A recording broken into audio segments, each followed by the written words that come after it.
Welcome, marvelous makers, and art appreciators, to the ArtSpace podcast, brought to you by Lemon Street Gallery and ArtSpace, located at 4601 Sheridan Road. My name is Jake Hoy, and here's my co-host, Shelby Nesmith, and we're here tonight with Jason Hedman. Hello. Thanks so much for coming, Jason. Hey, thanks for having me, guys. We have our inaugural, is that the right word? Our initial first podcast. Here it is. We're doing it. We were podcasting. Yes. And we were so happy to have a podcast professional joining us. Oh, professional. I don't know about Professional? I mean, at what level do you become a professional? I guess. Yeah, I suppose. If you make money, right? Is that where it is? Yeah, I suppose so. I mean, I don't make any money myself, but I okay, so you're money. not a professional. I generate money that goes to a different way out. There is a all the money transaction. that comes in goes out. So yeah.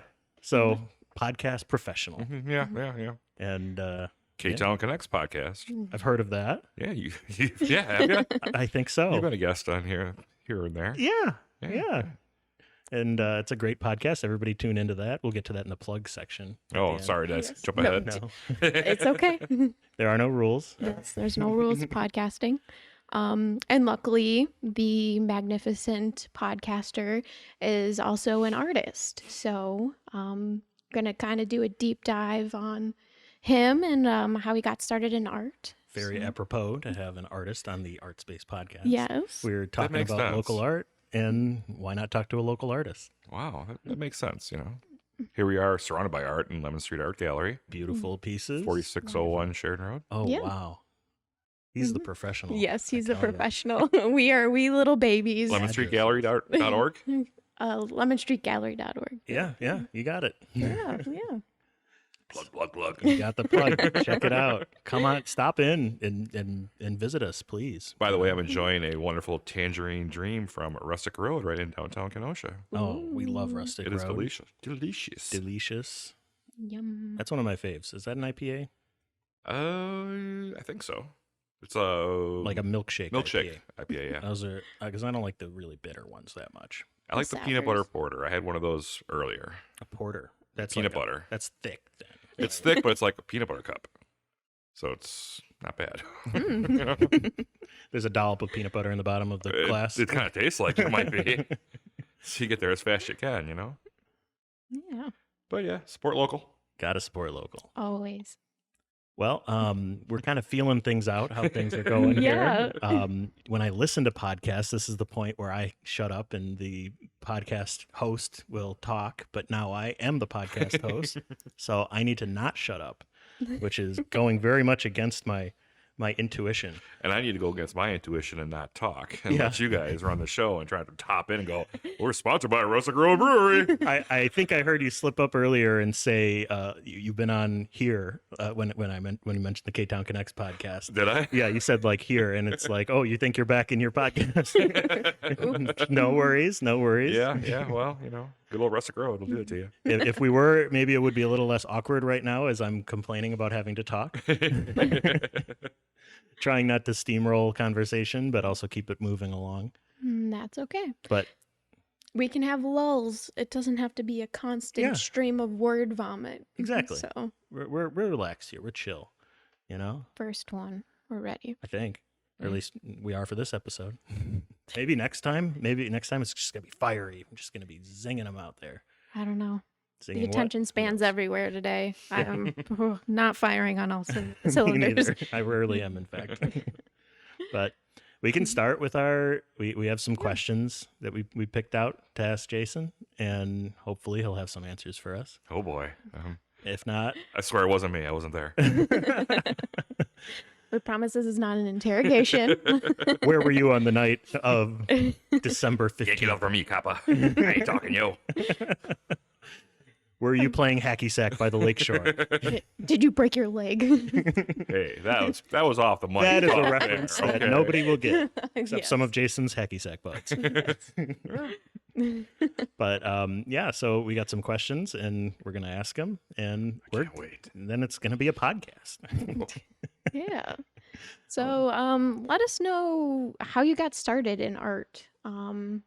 Is there a certain age where kind of you knew you were going to be an artist?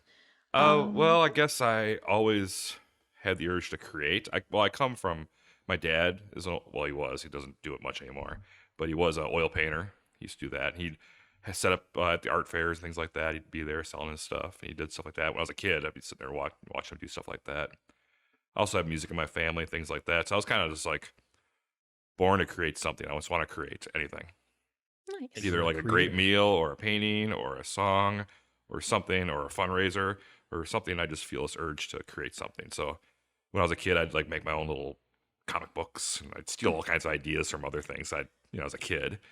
But I would just draw stuff and just have fun with that kind of stuff.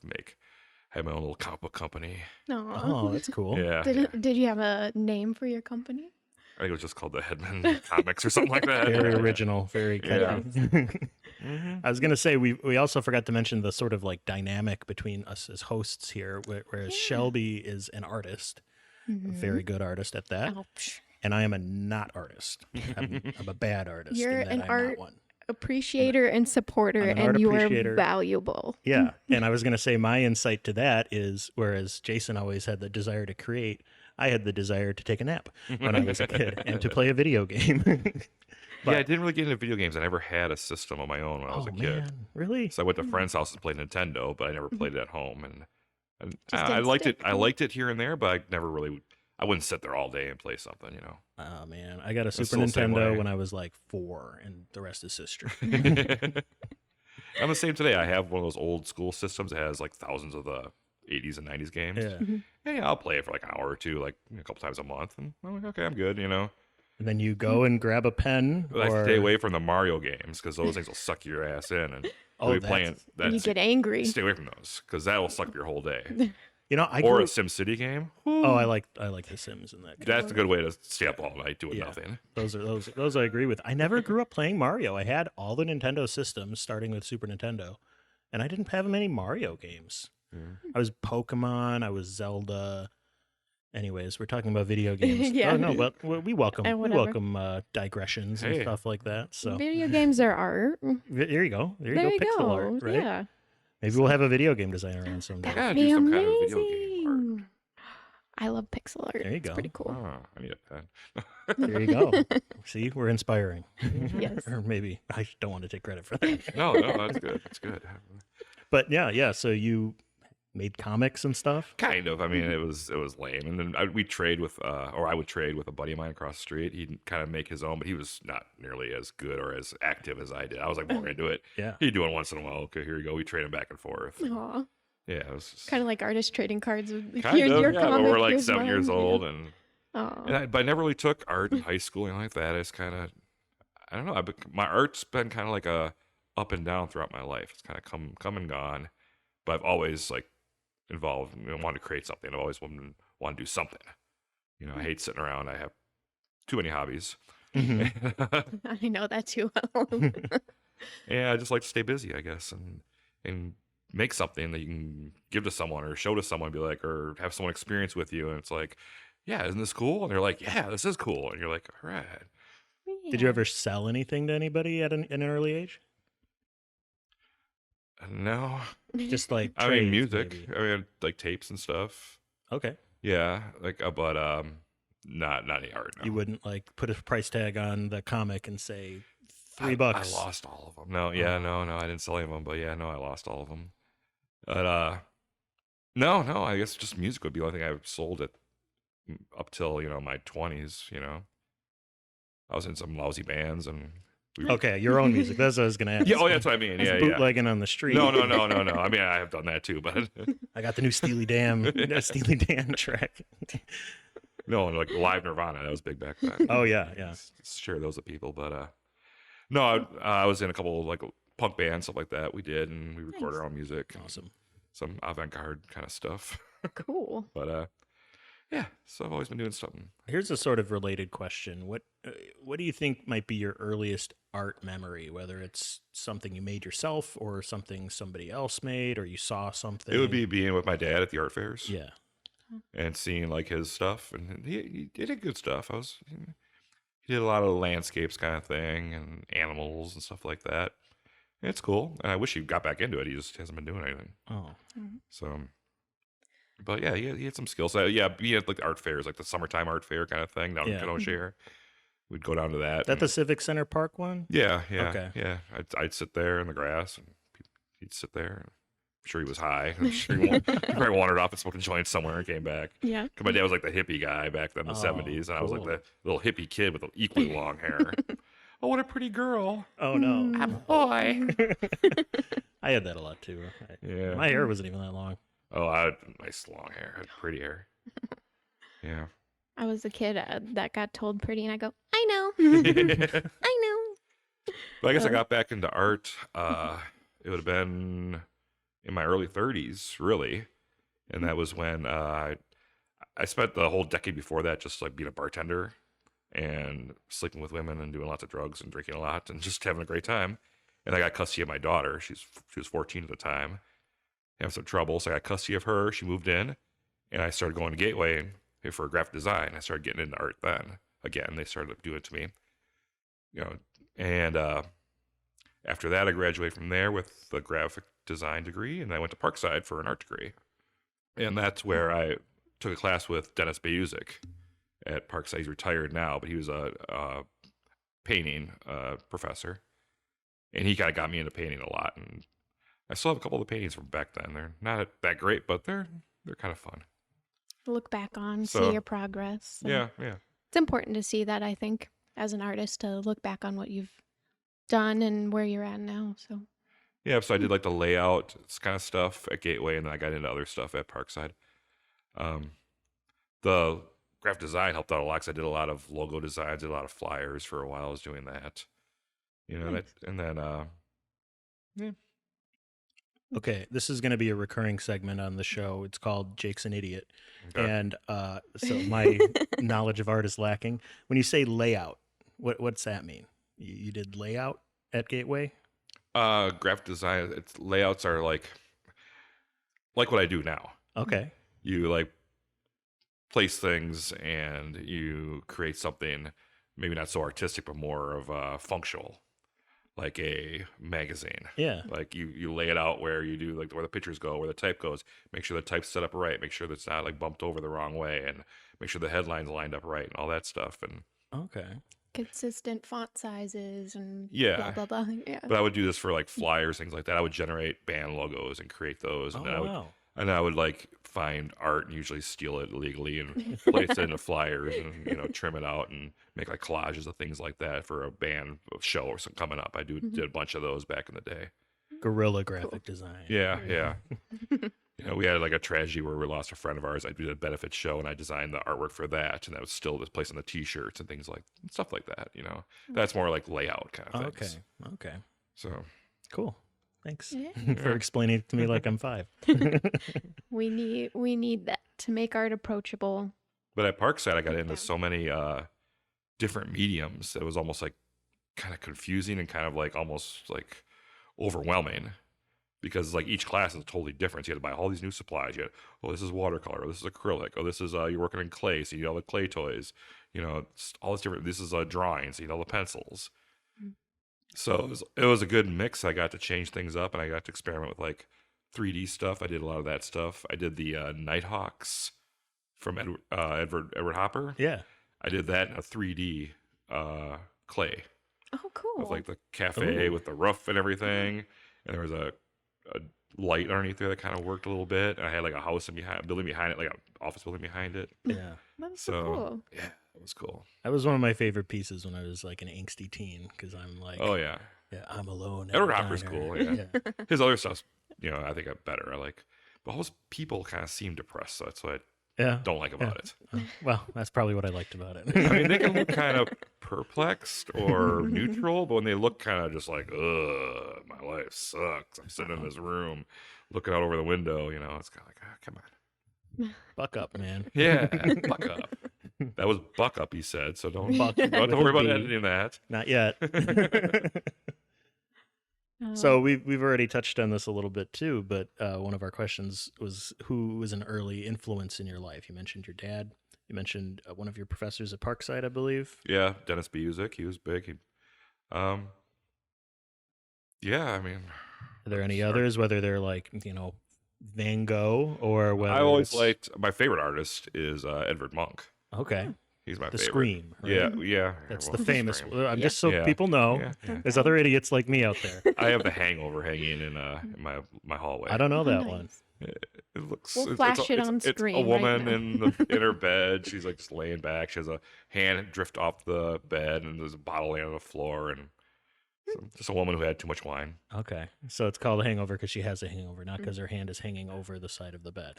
Maybe, but Maybe duality. Out of the mouths of babes. Dun, dun, dun. I have not seen the piece for reference. Oh, that was awesome. No, but I like Monk. Yeah. I saw him down. Not him, but I saw his work down at the art museum in Chicago years ago, and ever since then, I was like, oh yeah, this guy's cool. His images are not, they're not as depressing as Hopper, in my opinion. Yeah. But they still like capture like these people, and they bring questions, which is what I try to do in my art. Is I put a lot of people in there, and I want there to be a question that you're asking them. Like, well, why are you doing this? What are you doing there? And I think Munch has a lot of that in his work. And I appreciate that.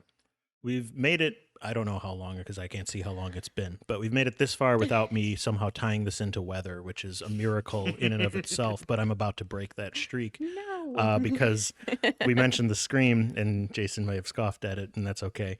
But there is a tie-in to weather with that. Really? Yeah, there's a fun fact for everybody tell here. us. So there's an event in meteorology and in world history called the Year Without a Summer, and I believe, I'm going to mess the year up, but I want to say it was 1815, somewhere around there.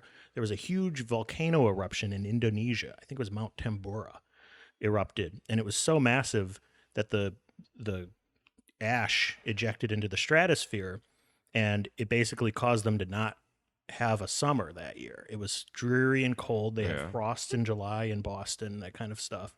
And it also made very colorful sunsets. And it's said that inspired the colorful sunset behind the figure in the Scream. It's like an orange, if I recall. It's very colorful. Cool. Yeah. And they said that was probably inspired by the colorful sunsets that year that were unusually colorful. And that also inspired Mary Shelley to write Frankenstein. Because it was dark. She went on vacation to like Italy or Switzerland or something like that.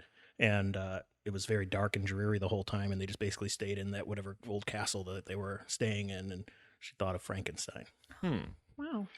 You know what's interesting about Munch and the Scream is that, I mean, these classic artists that are admired do these kind of weird things where he took the Scream and kind of did another piece called Anxiety, where, I don't know if you're familiar with that piece, but it's like kind of the same thing, but it's like three people kind of walking down that bridge and kind of the same kind of background and almost very, very similar.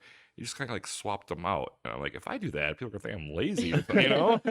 But this guy... Maybe it's fine. deep, though, because it's like... Or maybe one of them he kept behind his dresser and like, I didn't like that one. I like this one better. And then he died and everyone's like, oh, here's this one too. Wow. Part of the lost work. series. You know, maybe. Because I have that. Or I'll do a piece first. I'm like, okay, that one's okay. But and I'll start all over and do the whole thing again. And better, you know? Yeah. Instead of painting over it. Because, Sometimes it is better just to, like an etch-a-sketch. well, then you kind of, but then you kind of keep the other one, kind of remind you, okay, this is what I want to do right. This is what I want. That's what I was going to ask, is do you keep it, but you don't show people? Yeah, I'll keep it, and then I'll throw it eventually when I clean my room. You put little notes on it, like, I want to ship this Yeah. over here, maybe Yeah. more, or something like that. Yeah, it's all in my head, though. It's kind of like... Well, I've been using these acrylic pens lately, and if you use them on... and you want to move the black lines, you can't cover it with white or yellow. It's on there. Or when really it's on red. there. I mean, I put like 6 coats of white over top of these lips, and they were not coming through. And I had to draw them first over. I had to overlay them. Nope, don't overlay them. Just wait. Experimenting when you try new stuff. Yeah. It's fun, but man, sometimes you really hit a wall and you're like, why? I pushed it a little too far. Gotta know when to stop. Yeah, I need to push myself a little more. I used to push myself too much. I was getting weird. I was like using pieces of glass mixed in with my paint on the canvas. I think I was doing the kind of weird mixed media kind of thing. Sounds dangerous. This sounds interesting. It was just kind of a mess, and just Oh, okay. and maybe because the final product wasn't all that great. Maybe if I had done that with something better, maybe. But I use like my hair. I still have. Oh my god, I can't say this in the podcast. Yes, I can. Yeah, you can. I still have a little glass jar of some fingernail clippings that I saved for artistic purposes. Is what I tell my girlfriend and my psychiatrist. Okay. All right. We're not accusing For artistic anything. purposes. Because I wanted to chop them up and mix them with the paint for a true self-portrait. Aw, I think that's fun. Oh, because it is your own Yeah. DNA. My DNA would be in the picture. Okay. So. Put I thought you were yourself in gonna it, like yeah. put it over your fingernails, like just glue it on there, and then it's like, wow, you did a great job on those fingernails. They're so realistic, life size. You're onto something. They're tough to line them up just right. Oh. I want to grind them down. You I need a good then you got to grinder. buy a fingernail Do you grinder. have a grinder I can borrow? Like a food processor I Yeah, can borrow? and I'm definitely going to use that for my coffee tomorrow morning too. Because Totally not lop off a I'm hand like, in the This process. tastes like Jason's fingers. Oh my God. It's one of those podcasts where we go there. Nothing wrong with going there. Nothing wrong. Hey, Well, it's art. It's art. Yeah, Little it is. kids aren't listening to a podcast about art. No, Oh, no. So we can be a little adult they here, got you know? bored and dozed Yeah, yeah. off Oh, yeah. right in the Oh, middle yeah. of my speech about the year without a summer. No, that was Wait, very what? interesting. I think Jason dozed off too. But that was cool. Just throwing it back, how it transcends the visual arts and also literary arts. Yeah. That was really cool. Thank you. Yeah. You're welcome. That wasn't planned. Full of knowledge. I think we're going to take a little break here, and we'll be back to talk more art with Jason Hedman. Yeah. So we are back from our break. And what a break it was. Breaktastic. Lots of fun off air stuff, but We're learning. Did I mention this is our first podcast? we are learning. We're learning a lot, and Jason has just been wonderful to join us here, and Helping us out. Yeah. he knows the ins and outs of Oh, podcasts and art and being a cool guy. wow. Wow. What more could you want? Got I'm it so all. honored. I'm so honored. I'm touched, guys. Oh, well, again, thank you for joining us here. We'll hop back into the art Yeah. discussion if that's okay with everybody. Here's a question. Mm? What's your motivation to create? Like we mentioned how you just felt the need to, but how about now, fast forward to today, and what makes you do what you do? You also mentioned something about asking questions. Is there a reason for the question? Oh, with my art? Yep, with your art. Well, I think there's so much art out there that can be amazingly beautiful, but boring as hell. I think a lot of artists, that are well known, from the most popular to people locally, are in their own little rut of doing their own little thing. I think you need to create something that people have a question for, or is asking them a question. There's be questions going one way or the other, between you and the art you're viewing. Otherwise, what's it worth? Has to. If it tells you something, then you're going to ask something from it as well, and it goes back and forth. There's an interaction between the artist and the Interaction. viewer. That's what I'm looking for. Thank you, Jake. Hey, that's what I'm here for. Rustic Road, Um, downtown Kenosha. Then going back on that question, do you want to create a dialogue? Do you want people to talk to you to find meaning, or do you want? No. Okay. Because I don't have the answers. Okay. There you go. I could have an idea of what it might be, but maybe it's not. You're throwing a question I'm out just there. giving you the image. That's all I'm You're giving you. starting the conversation. Yeah, I mean, how you see it and how you take it is. And I'm talking all deep and stupid and stuff about my stuff. what we're My here stuff for. isn't that Yeah. great like that. But Yeah, it is. some of the stuff, you don't even know. I know. I know your art. We've seen it with our eyes. I was gonna mention specific pieces just to show off that I know I've bought Jason's art in the past. Full disclosure, a print, but because I'm not raking in the funds right now. But there's one piece of yours where there's an African American guy drinking from a drinking fountain, and the sign in the background says "whites only." It says it on the drinking fountain itself. On the drinking fountain It's itself. a classic photo from Yeah. the 60s Mhm. that was made famous. So it's not a new idea that I came up with. It's something that I just took that and put my own little variant on. And I started that 3 years ago, and it took me a while to finish, but I'm happy with it. Yeah. And there's another one of yours where with a lady on a pool table, I believe. Ah, yes. That was another one that was inspired from a cover of Screw Magazine in 1976. Screw Magazine. I pretty much stole the idea and just painted it. Now, what kind of magazine is that? I think it's like a hard R Mad magazine. Okay, because I was going to say, it's not like Playboy or something. No, it's not like totally hardcore, but it's naughty stuff. Okay. From what I remember. Something that interested a young Jason. Well, no, I found that recently. I found the last couple of years. I saw that image. I was like, oh, I gotta paint that. Which a lot of times that happens. Some stuff just comes to me. Some stuff I see something. Some stuff I'll copy it. I'm like, I'm gonna do that. Just draw it and paint it. People are doing it forever, so don't call me a cheater. Tracing paper exists. Oh yeah. And what do you use it for? Yeah, exactly. It's a tool. It's a tool. Carpenters use hammers. They don't hammer this stuff in with their fist. They're not making nails out there. They're not chopping down trees. A lot of my stuff, and this is a trick that other artists can use. You're not cheating. I will print out a 16 by 20 sheet of, I'll do the layout kind of like I used to do, but with images, kind of like not even the person I'm doing, but just like someone that looks kind of like them. The essence of it. And get their facial features, whether their placements, things like that, and then use a tracing paper and draw it out there. Their eyes are there, their nose, their mouth is there, their face goes there. Because if I do it by freehand, I'll be staring at that thing and I'm like, that eye is much off. Oh, it's not right. Because I am my own worst critic. I'll admit that.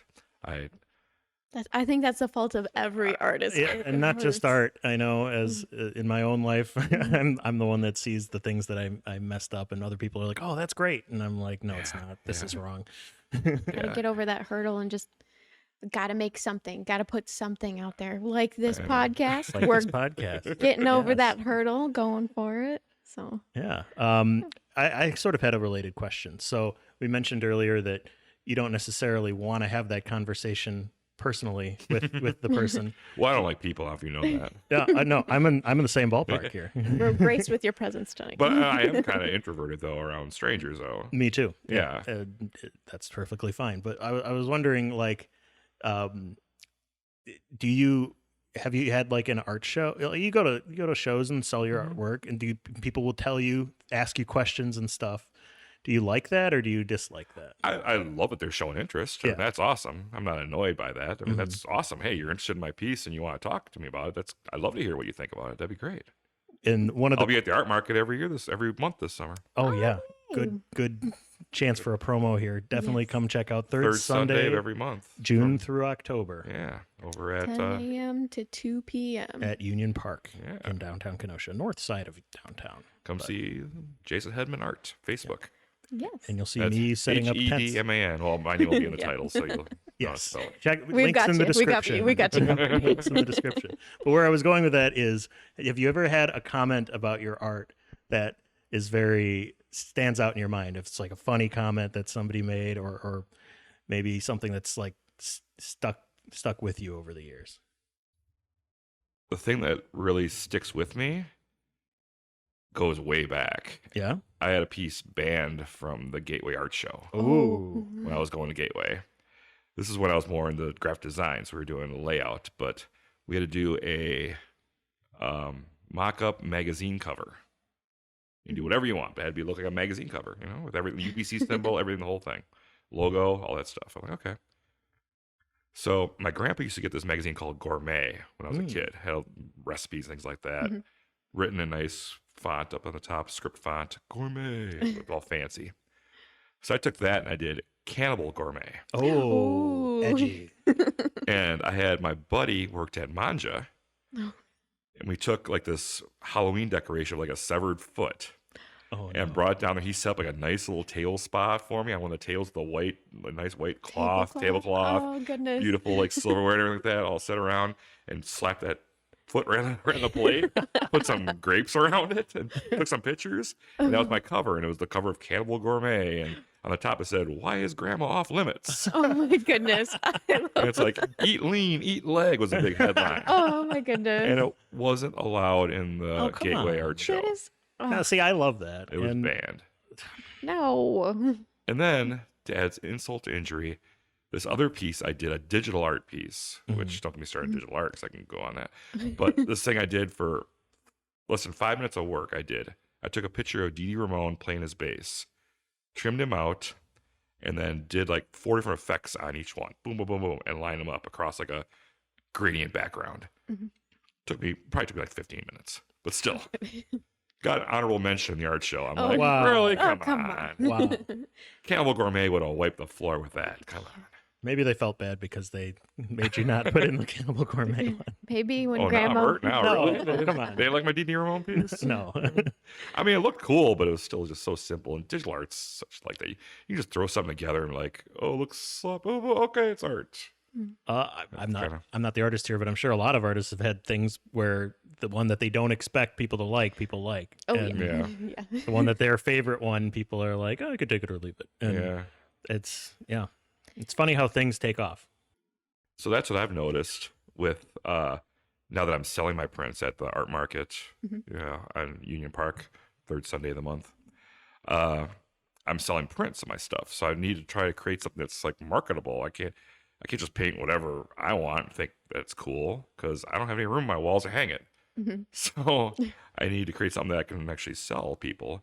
And I mean, I love to sell the painting itself, but if I can sell prints of it, that's even better. So I sell prints of my pieces for $20 for a 8x10 in an 11x14 mat, ready to hang.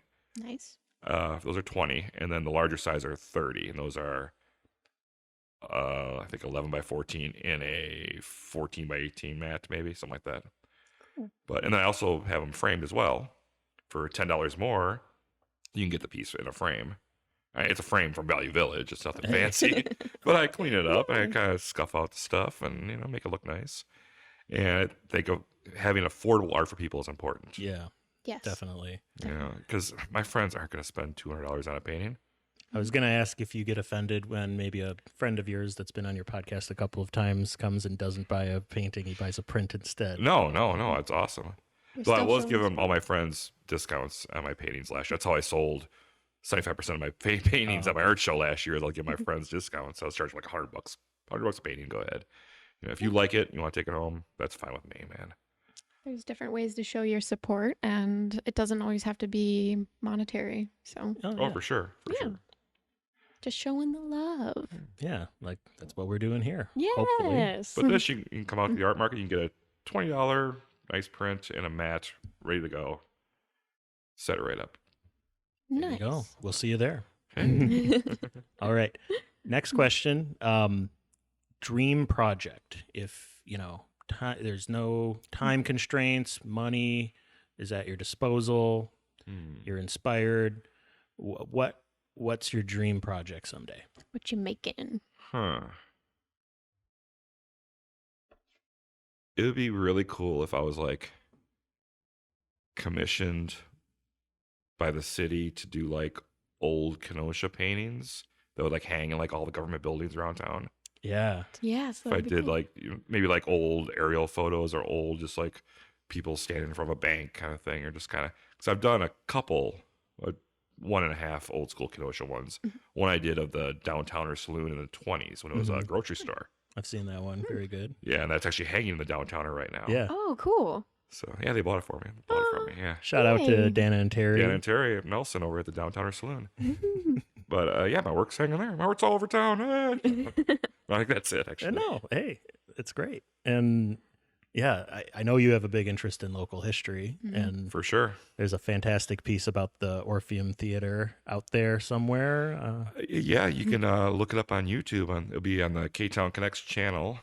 But it'll be the Orpheum 100 Years. You can listen to me read you the story. Oh, I didn't know that. It's not up yet, Okay. but it will be in time for this. Good. I can't wait to listen to that. And with like Yay. pictures of this Orpheum, lots of like snippets from the newspapers throughout the years, like for a slideshow kind of thing while I read the story to you. Or you can go to haptoit.com, my main job at Happenings Magazine, and you can find the full story there. It's like a 45-minute read. Definitely check that out if you're local to Kenosha and interested in the history. It's an awesome piece. History of Orpheum. Yeah, that was a fun. In depth. Yeah, wasn't it? Oh my gosh. Way more than anyone needs to know. And yeah, Jason's going for his master's thesis in Kenosha It history. was like doing a research paper, man. It was. But I liked research papers. Dr. Hedman over here. Because I also have a history degree as well as art. Oh, nice. I graduated from Parkside with a double major, Oh, cool. which got me where I am today. So you're history and you're art, but you're not an art historian. Exactly. In fact, I didn't even take the art history classes Oh. Who needs because it? our professor, I was taking 2 at one time, and we had this new guy that came in, and he was all messed up. I guess he was on some drugs or something. Oh boy. Because he lasted like 2 weeks, and then he wouldn't come in the rest of the year. Oh. So we were allowed the option of either retaking the class for no charge or getting an S, which means you get the credit, but doesn't count towards your grade, your Majors and GPA. stuff. Oh, GPA. Yeah. Yeah, but you get the credit for your degree. Oh, okay. Oh, that's nice. So I was like, yeah, give me the S. I'm taking that. Love that S. Satisfactory. That's what it stood for. Oh, Okay. And so I never took any art history really. So I don't. Oh, I'm like self-taught on like. But your history record of art. shows you did. Yeah. Yeah. Kind of. I said satisfactorily. You're satisfactory at art history. Right. Yeah.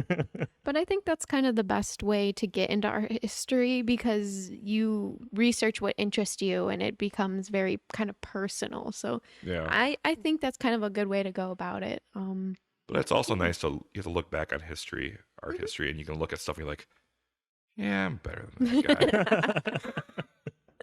That's what I love about going in like galleries like here at Lemon Street, 4601 Sheridan Road, is that I can walk in here and I can look at stuff and have that feeling like both the ups and downs where I'm like, yeah, I'm better than that person. And I look at it, I was like, holy, wow, look at that. That's amazing. So I know I'm like in the middle there somewhere and I'm happy being there. It's cool. I'm definitely not in the middle. I'm looking at all of them going, I couldn't do that. Couldn't do that. Wow, that's amazing. Couldn't Yeah. do that. But the weaker stuff makes me feel good, but then the better stuff makes me want to like do better. It's like, so it's Motivation. yeah, Best of yeah, both worlds. Yeah, yeah. We've got all different range of talents here and we love to support artists wherever we can. So, Yeah, yeah. That's awesome. You guys do great work here. Oh, thank you. They even let me hang around sometimes. Yeah. I heard Pull you're up a doors board open. member of I'm, Lemon Street. I'm on the board. Do you know any other board members here at Lemon Street? I do. I want to give a shout out to Jill Zorgelski. Oh, Jill. We she love is Jill. Awesome. Yeah. Yeah. Who else is there? That's Rex. Rex Davenport, Davenport. our president. Great guy. Yes. Awesome guy. Do you know Christy? Yeah, Christy Matto. Christy She's Matto. an artist here as well. Okay. She's also an artist. Yeah, an Cool, artist cool. board member. Beth Derry. Beth. Love her. Our executive director. She's Angel. an employee though. She's not a board member. No, That's but what some drunk told me today in the street. oh yeah, were you talking to somebody? Some guy. I don't know. Some loser. Ran into a rustic maybe? Yeah, maybe. All right, we're getting towards the end of our questions here. Already? Yeah, it's how long have we been recording? Man, we've been at it for almost 50 minutes. 50 minutes. I haven't even 50. finished my 1 quart of beer that I have from Rustic Road in downtown Kenosha. Wow, you got to hurry up there. I guess. Well, this does include a little jibber jabber in the beginning, so Yeah, we can keep going. That's Yeah. up to you. there's no rules. No rules. But I was gonna say one of our questions we wanted to touch on is we have an art community here in Kenosha in Mhm. Racine. We're kind of covering the whole area between like Milwaukee and Chicago, Yeah, even including Milwaukee and Chicago if that's the case. So for sure. we have a local community here. We wanted to get your thoughts on that community. What's good? What's bad? What we can work on?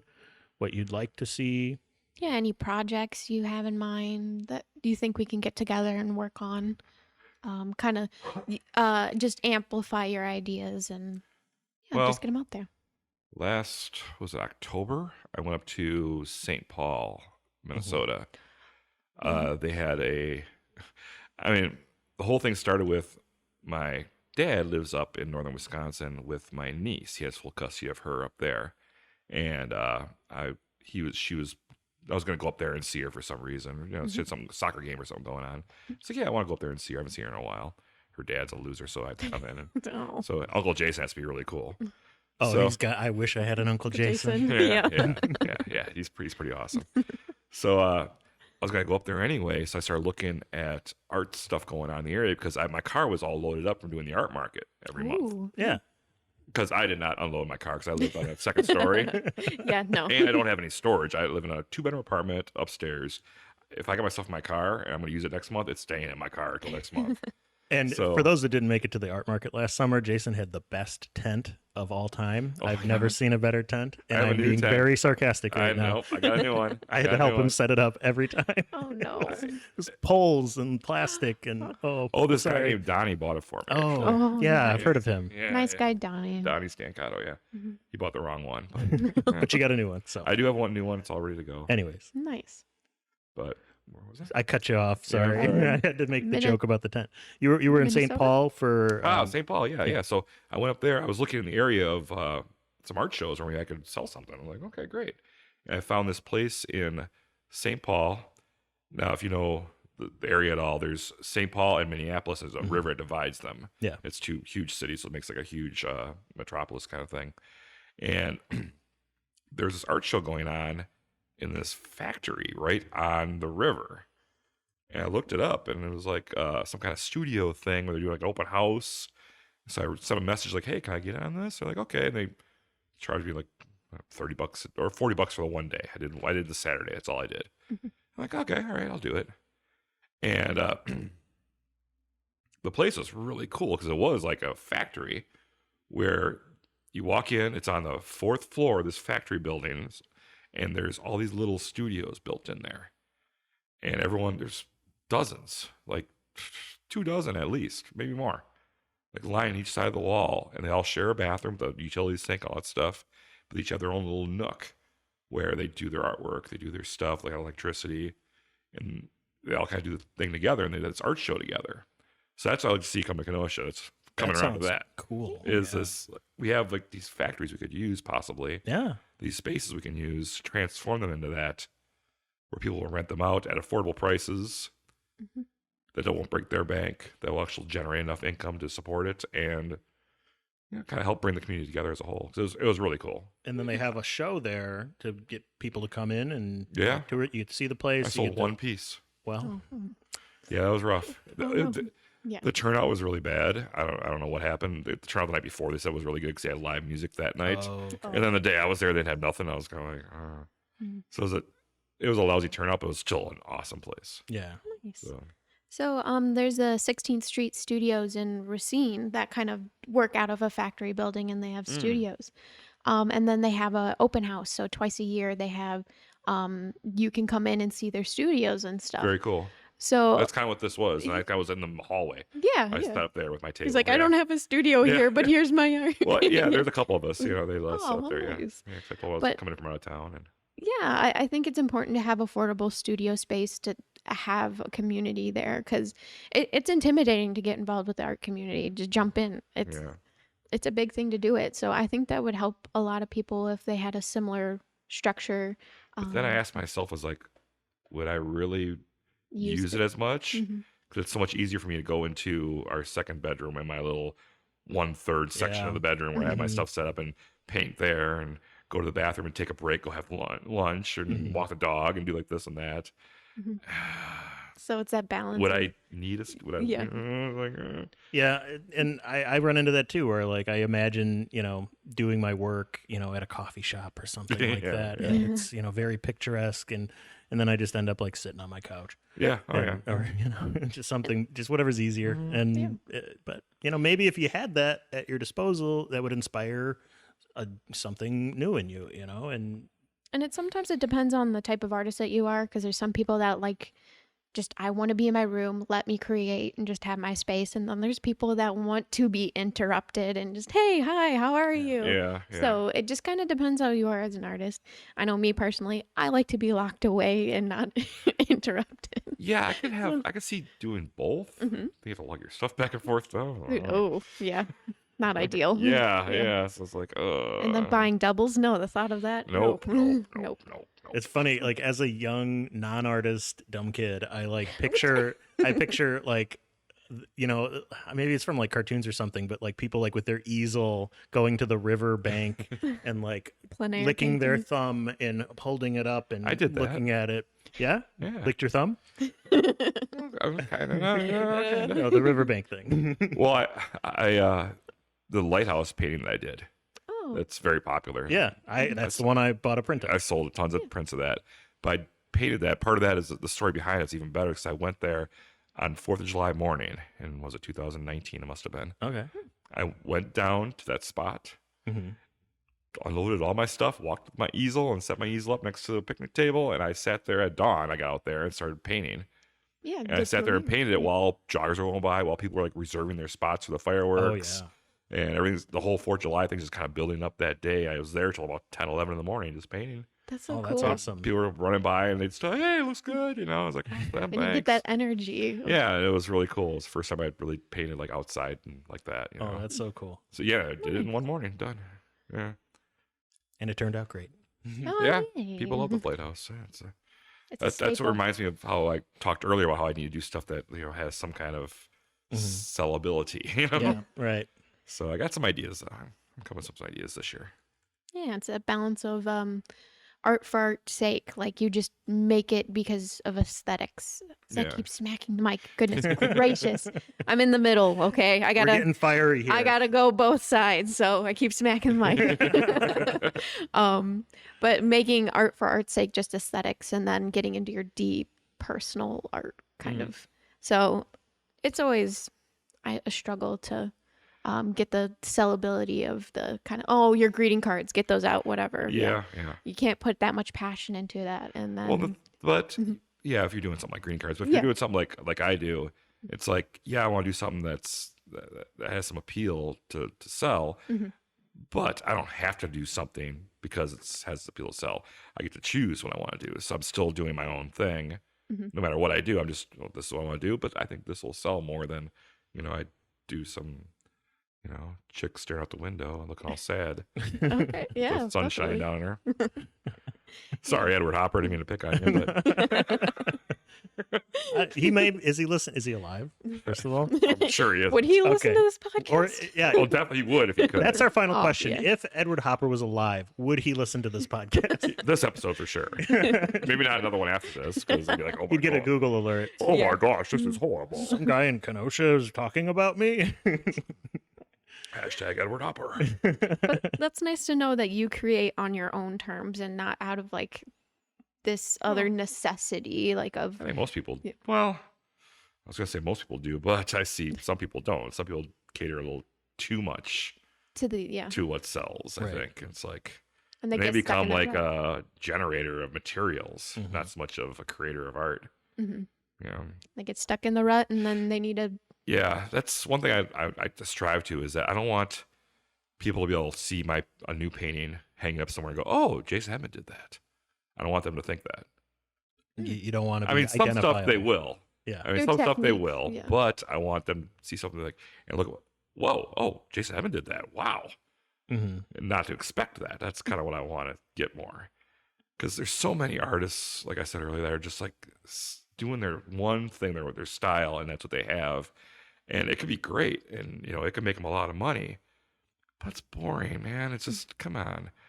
Mm-hmm. And that's what I'm trying to tell myself too, is like, if I keep on doing the same thing over and over again, I got to slap myself in the head and say, stop doing that, change it up, do something different.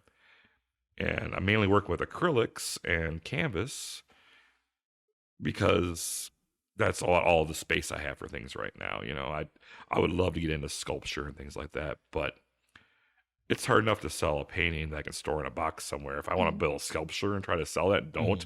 Where am I going to keep this thing? It's like, Yeah. I mean, the hopper thing I did earlier, that's gone. It's destroyed. Oh. I just threw it away.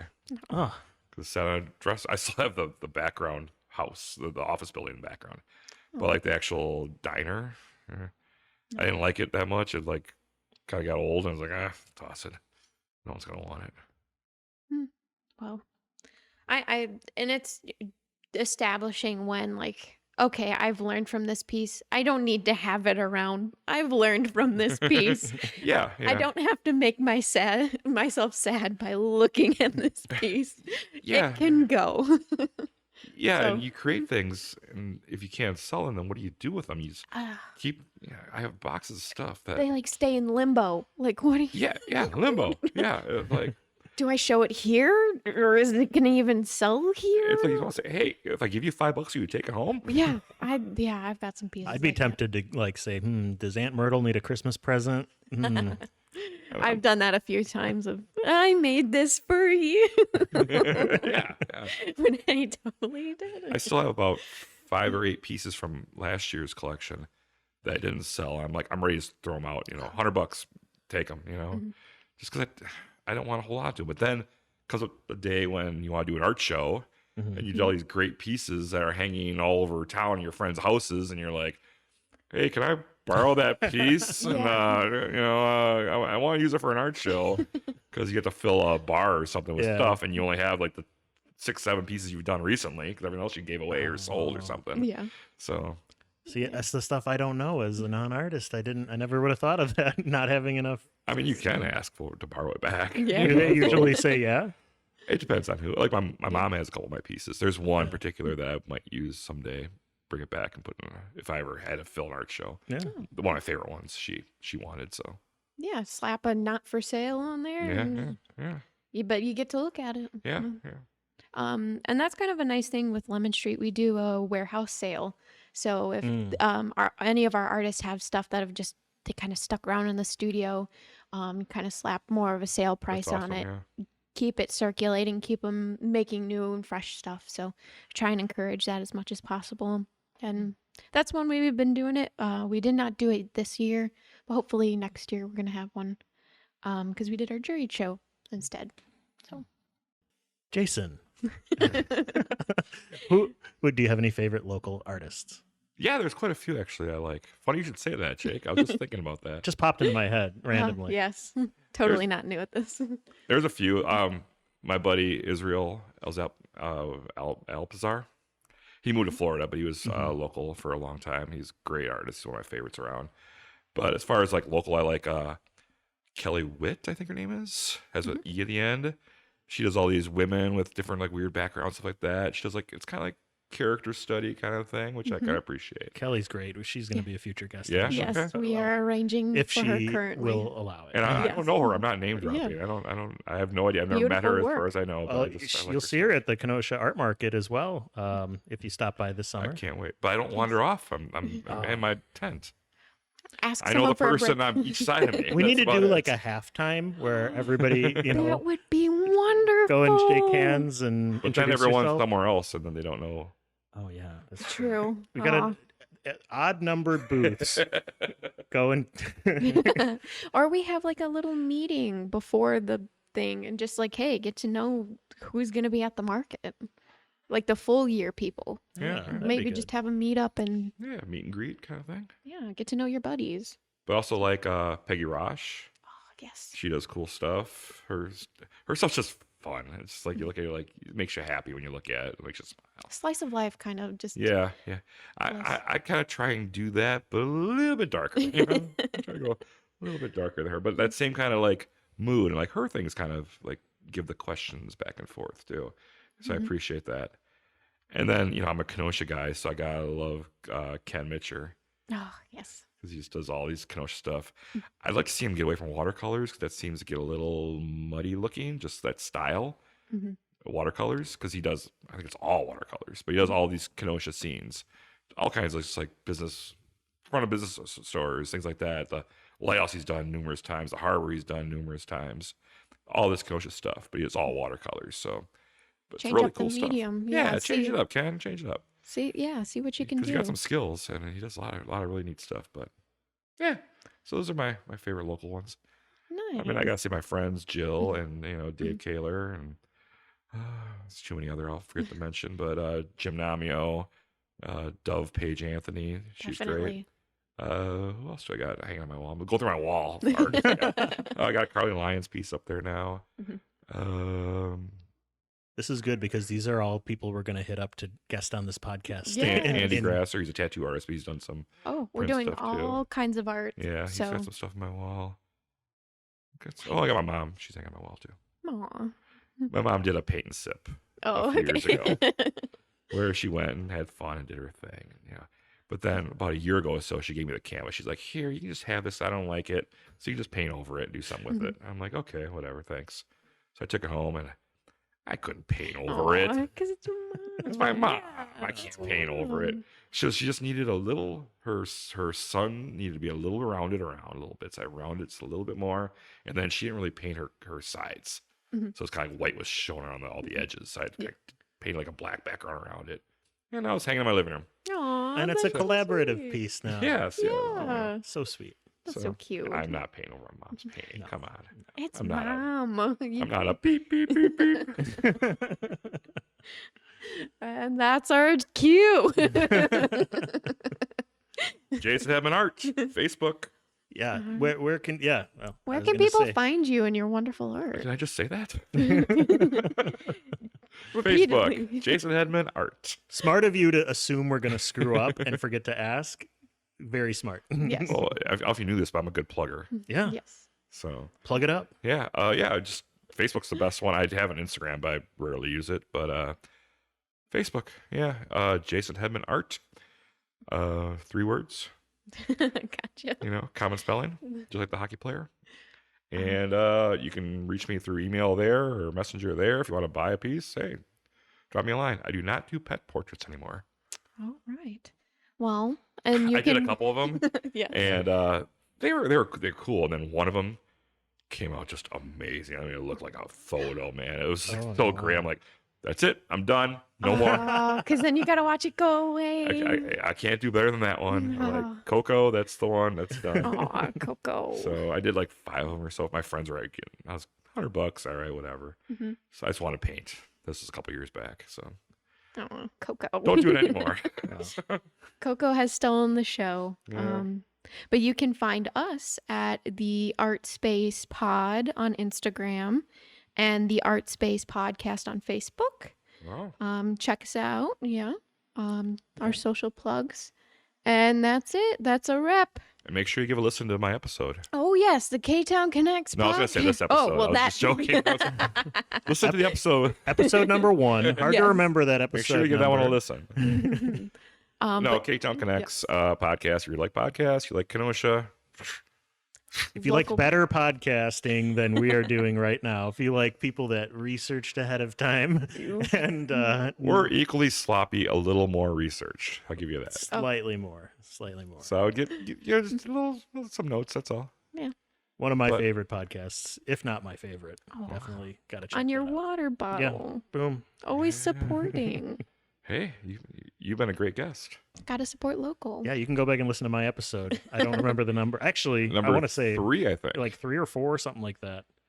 Yeah, I Of think you're number yeah, 3. back in the olden days. Yeah, you were one of our first guests. And then the Christmas specials. you were held during the riots. And Yeah, stuff. yeah. Pretty much. We Oh. recorded at Dakini Healing Yep. Arts, I believe. We started the podcast in mid-August 2020. Yeah. Oh. Oh. Yeah, yeah. Oh. Yeah, like our second episode where there's a curfew and everything. Yeah, I was We're like, like, yeah, we had oh. boards on the windows when I recorded. oh yeah. Oh, those were some rough times. Yeah, yeah. We've gotten through them. And Also, I got a teaser. yeah. Yeah. Tease. Please I tease. am Donnie and myself are also aspiring filmmakers. Oh, I've heard rumblings. Oh. There's been hushed whispers all over town. Yeah, there's a Kenosha 2020 documentary coming in the summer of 2023 Ooh. from Ktown Connects. And Filmmakers. are you I guys filming with a camera or are you? Yeah, I guess. Will How be? else do you I'm kind film? of terrified. They originally wanted to be done by this August. Oh, Yeah. And I was like, hell no, we're not getting it done this. that's not going to happen. I mean, it takes real people longer than that to make a movie, much Yeah. less us that has no experience at all. Yeah. But yeah, we're making a movie. Wow. Aw, well, yay. Well, look for that at some point in the future. Summer. Well, no, I just told you, August 2023. 2023. Okay. It's coming. 23. Boom. So we're filming all this year, interviews everyone. Then next spring we edit, and get things ready, add the score, add their stuff, and it's like we're getting like grant money, and we have like big Oh, people wow. behind Okay. us, Ooh, dang. Yay. and they want to like send us to festivals and shit. And Ah. I'm just like, oh, fuck. And that's a lot of pressure. Yeah. for someone that never made a movie and never really. But in a lot of ways, I mean, you think of like famous directors and like their first thing was really good, you know? And this is all Donnie's idea, and he's kind of like dragging me, kicking and screaming. yeah. Like, let's just do it. Let's do it. Let's do it. Let's do it by this August. No. Let's do it by next August. When I talked about those hushed whispers, that was from Donnie. Yeah, he's a real whisperer. They weren't very hushed. It's still kind of on the down low because we don't even want to steal our idea. Like, I mean, no one's going to listen to this anyway. No one got this far. Well, anyone that listens never got this far. It's exactly. But so yeah, that's the podcast. Tune in next time, and we'll see you then. Let's see what local artist we're interviewing next as we take this deep dive into the Kenosha Racine art community. Don't forget that we're down here at the Lemon Street Art Gallery located at 4601 Sheridan Road. You can find our website at lemonstreetgallery.org and check out all of our great classes we have coming up and the art market this summer. Depression, addiction, the thrill that you seek. Our restlessness cages the fire we need.